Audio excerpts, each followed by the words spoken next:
चरितं रघुनाथस्य शतकोटि प्रविस्तरम् चरितं रघुनाथस्य शतकोटि प्रविस्तरम् एकैकाक्षरं पुंसा महापातकनाशनम्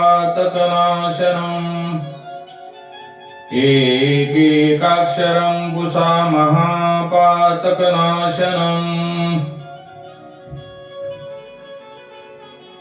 भगवान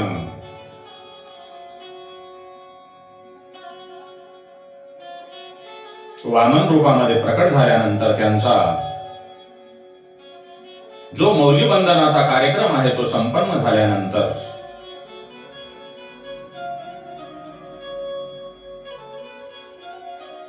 मुंज झाल्यानंतर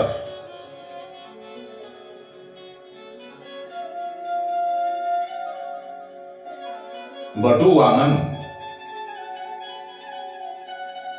हे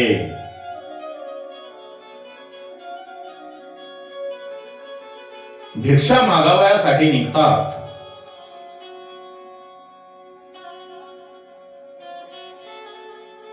तेव्हा त्यांचे गुरु त्यांना आज्ञा देतात की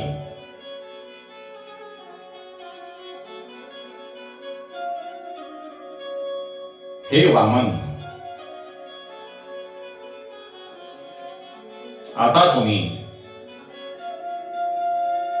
भिक्षा मागण्यासाठी निघा आणि भिक्षा मागत असताना ओम भवती भिक्षां देहि, ओम भवती भिक्षां देहि अशी म्हणून भिक्षा मागा। परत गुरु सांगतात, नर्मदा नदीच्या तीरावर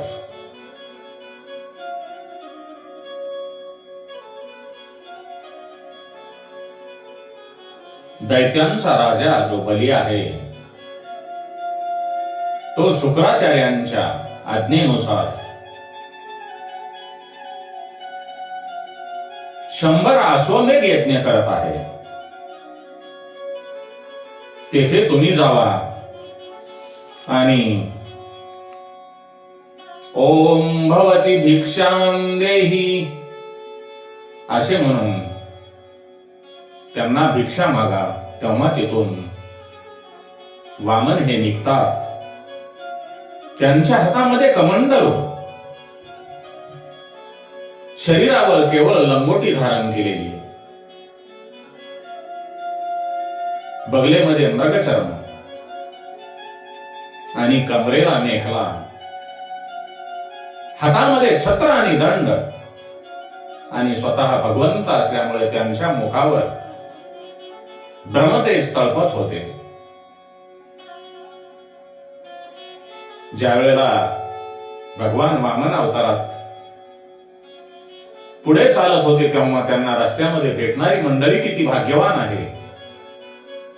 हजारो वर्ष तपश्चर्या करून सुद्धा भगवंताचे दर्शन होत नाही, परंतु जे पुण्यवान आत्मे आहेत, महात्मे आहेत, त्यांना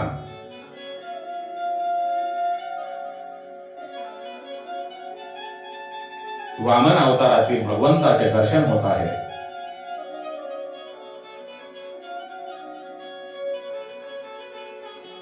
ज्या ठिकाणी बलिराजा यज्ञ करत होता, अश्वमेध यज्ञ करत होता, तेथे भगवान पोहोचलेले आहेत।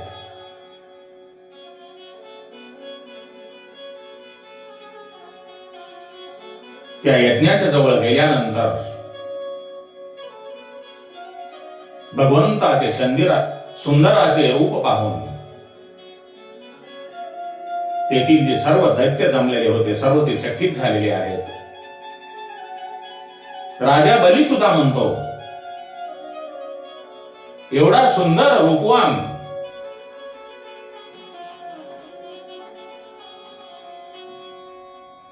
सात वर्षाचा बालक एवढा तेजवान कोण असेल?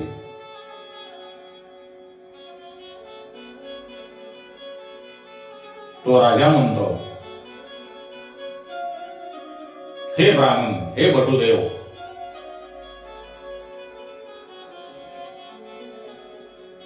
तुमचे जे तेज पाहून माझ्या मनामध्ये तुमच्याबद्दल आदर निर्माण झालेला आहे.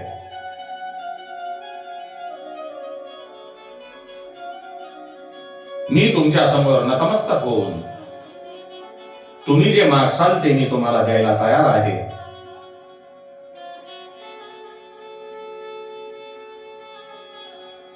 तुम्हाला काय हवे आहे ते मला सांगा. तेव्हा बलिराजा वचन देऊन बद्ध झाला. तेव्हा बटू रूपातील वामन भगवान म्हणतात, हे राजन, मी काही लोभी माणूस नाही आणि मला तुझ्याकडे काही मागावयाचे पण नाही. पण तुझा अवमान होऊ नये म्हणून मला 3 पावले भूमी तू मला दान स्वरूपामध्ये दे. तेव्हा राजा म्हणतो, हे ब्राह्मण, तुमचा उदरनिर्वाह चालवण्यासाठी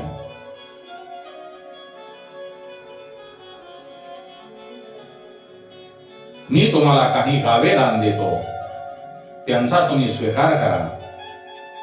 परंतु बटुरूपातील वामन भगवान म्हणतात, हे राजा, तू खरोखर उदार आहेस. मला फक्त 3 पावले पृथ्वी हवी आहे. यापेक्षा जास्त लोभ करणे योग्य नाही. गायत्री करण्यासाठी मला 3 पावले पृथ्वी हवी आहे आणि तेवढेच तू मला दे. परत बलिराजा विचार करतो, माझ्या जमिनीवर बसून हा तेजस्वी ब्राह्मण गायत्री करत असेल तर माझे कल्याणच आहे. मी यांना माझे सर्वस्व द्यायला तयार आहे, पण तो घेत नाही.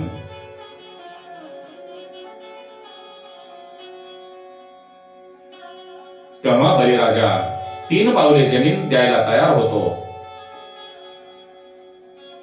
बलिराजा ज्या वेळेला 3 पावले जमीन द्यायला तयार होऊन संकल्प करतो, त्यावेळी यज्ञ मंडपामध्ये बसलेले शुक्राचार्य ते बलिराजाला म्हणतात, हे राजा, तू दान दे, परंतु विवेकपूर्ण दान दे. तू विवेकपूर्वक दान दे.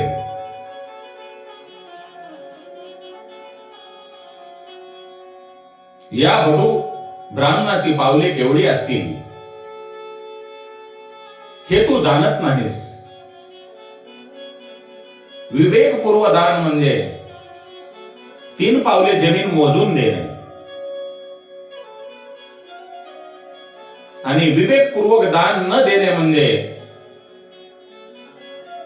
दान घेणाऱ्याच्या मनाप्रमाणे जेथे पाऊल पडेल तिथपर्यंतची जमीन देणे. तेव्हा बलिराजा संशय व्यक्त करून शुक्राचार्यांना विचारतो, मी दान देऊ किंवा नाही? तेव्हा शुक्राचार्य म्हणतात, दान देऊ नकोस, पण दिलेस तरीही तू तुझ्या स्वतःच्या पावलाने 3 पावले पृथ्वी दान दे.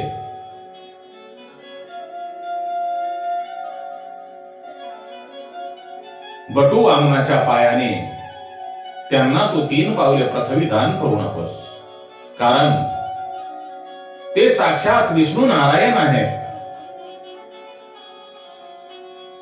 त्यांच्या एका पावलामुळे 3 लोक व्यापतील आणि तुझ्याजवळ दान द्यायला काही राहणार नाही. तुझा संकल्प अर्धवट राहील आणि तुझी अपकीर्ती होईल. तेव्हा राजा म्हणतो, हे गुरु, हे शुक्राचार्य, मी तर आता संकल्प केला आहे की मी यांना दान द्यायला तयार आहे. आता या वामनाला काय मागायचे ते मागू द्या, मी दान देणारच. दैत्यांचे गुरु शुक्राचार्य परत एकदा बलिराजाला समजावण्याचा प्रयत्न करतात, परंतु तो आपल्या गुरुचे ऐकत नाही. आणि मी जर दान दिले नाही तर मला नरकामध्ये जावे लागेल, माझी अपकीर्ती पसरेल. मला त्याची आता चिंता नाही. मी माझी चिंता आता भगवंतावर सोडली आहे आणि मी भगवंताचा झालो आहे.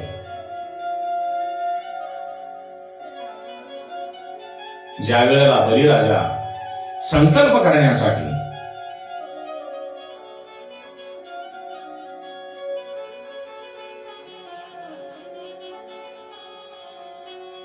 जारी उचलून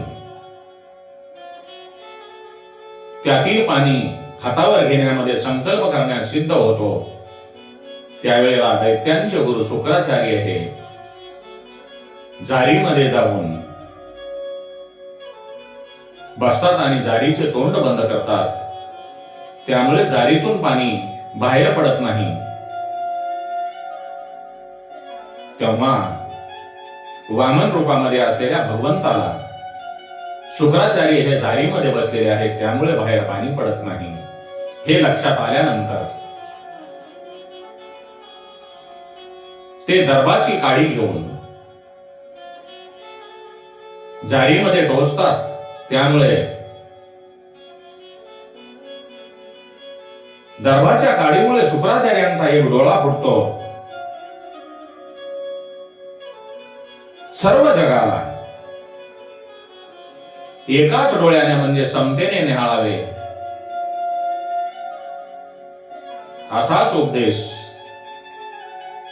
बटू वामनांनी शुक्राचार्यांना दिलेला असून शुक्राचार्य जारीच्या छिद्रातून बाहेर येतात आणि संकल्पाचे जल बाहेर येते. संकल्प करताच वामन अवतारातील भगवान विराट रूप धारण करतात आणि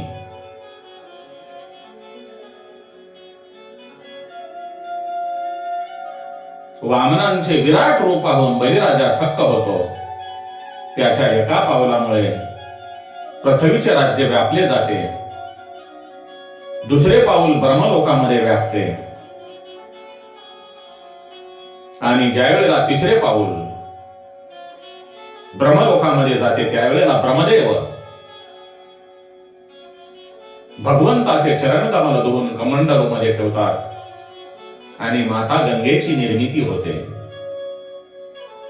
आपण या गंगेमध्ये स्नान करतो तीच माता गंगा ब्रह्मदेवांनी ब्रह्मलोकामध्ये पाऊल ठेवल्यानंतर भगवंताचे चरण धुवून ती आपल्या उद्धाराकरिता या पृथ्वी तलावर वाहत आहे. भगवंतांना तिसरे पाऊल ठेवण्यासाठी ज्या वेळेला जागा शिल्लक राहिली नाही तेव्हा दानव हे युद्ध करण्यासाठी तयार झाले, परंतु राजा बली त्यांना थांबवतो आणि सांगतो की मी संकल्पबद्ध आहे आणि माझा केलेला संकल्प पूर्ण करणे हे माझे कर्तव्य आहे.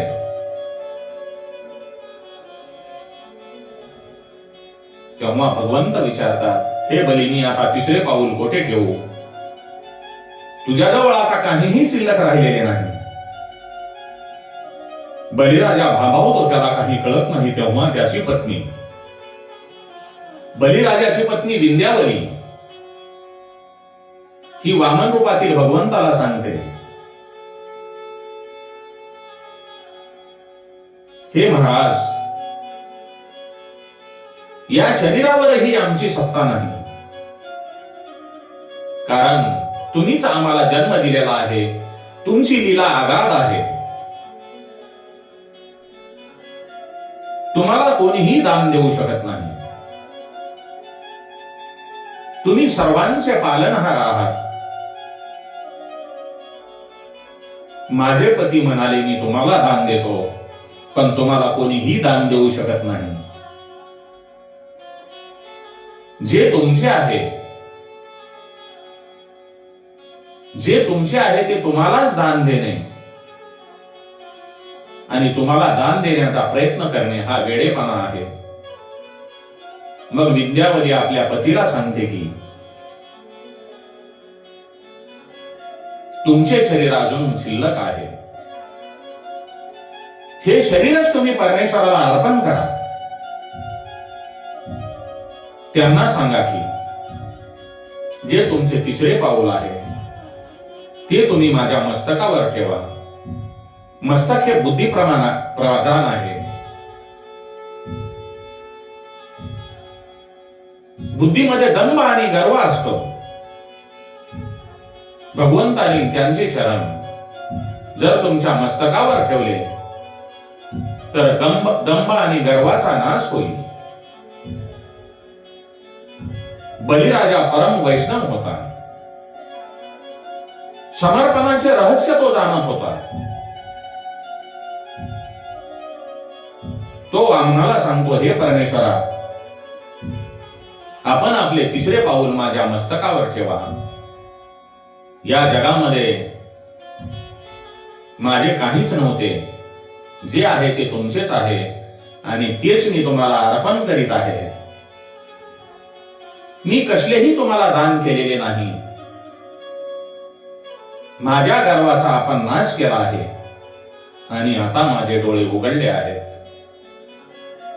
मी आपल्याला वंदन करतो असे म्हणून बलिराजा भगवंताच्या वामन रूपी भगवंताच्या चरणावर नतमस्तक होतो. बाबा रे, आपल्या या जगामध्ये काहीही नाही. हे शरीर, धन, दौलत, संपत्ती हे सगळे काही भगवंताचे आहे. आपण जे बी करतो, आपल्या हातून जर काही सत्कर्म घडत असेल, दान धर्म अन्नदान काही घडत असेल तर ते स्वतः भगवंत करतात. आपण केले असे काही कधीही म्हणू नका. कारण जे काही होते, जे काही घडते आणि जे काही होत आहे ते सर्व भगवंताच्या कृपेनेच होत असते. म्हणून आपण विनाकारण श्रेय घेण्याचे प्रयत्न करू नका. सर्व काही करणारा, सर्व काही देणारा, सर्वांना सुखरूप ठेवणारा असा तो भगवंत आहे.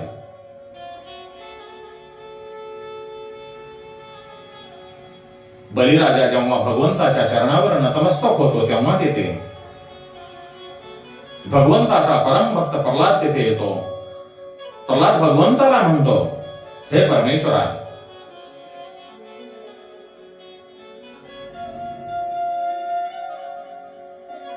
माझा नातू बली यांचे इंद्रपद काढून घेतले, त्याची आपण संपत्ती भ्रष्ट केली. असे करून तुम्ही त्यांच्यावर अनुग्रह केला आहे, उपकार केला आहे. मी समजतो जो कोणी दान देतो त्या दान देणाऱ्याला अभिमान होता कामा नये. जो या विश्वातल्या सर्व वस्तू मास्त्राचा ईश्वर आहे, सर्व वस्तू मास्त्राचा ईश्वर आहे, त्याला दान देणे म्हणजे अभिमान आहे. परंतु आपण असेच करतो, मी हे करतो, मी ते करतो असे कधीही म्हणू नका. कारण करता करता भगवंत आहे. बलिराजा शरीर अर्पण करतो म्हणजे अहंकार, मीपणा, अभिमान यांनाच अर्पण करतो. दान देणारा दीन नसेल तर त्या दानाला सफलता नाही. बलिराजाच्या समर्पण भावनेमुळे भगवंत त्यांच्यावर प्रसन्न होतो. त्याला सांगतो, बलिराजा, मी तुझ्यावर प्रसन्न झालो आहे. स्वर्गाचे राज्य जरी मी इंद्रादिकांना देत असलो तरी पाताळाचे राज्य तुला देतो.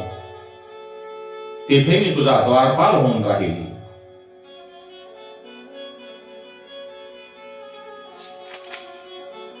बली हा जीवात्मा आहे.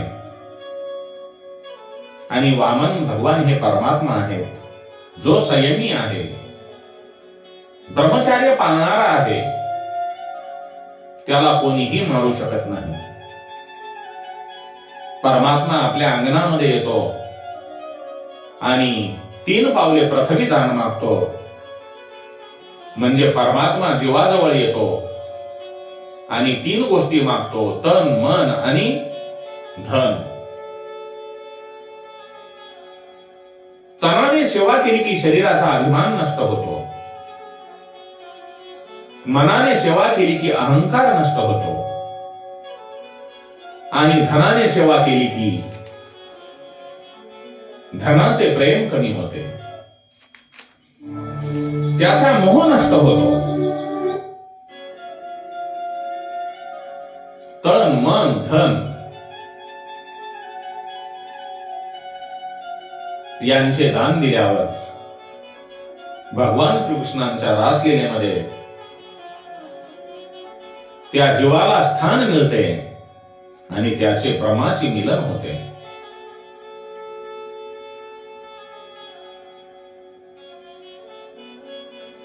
श्री राम जय राम.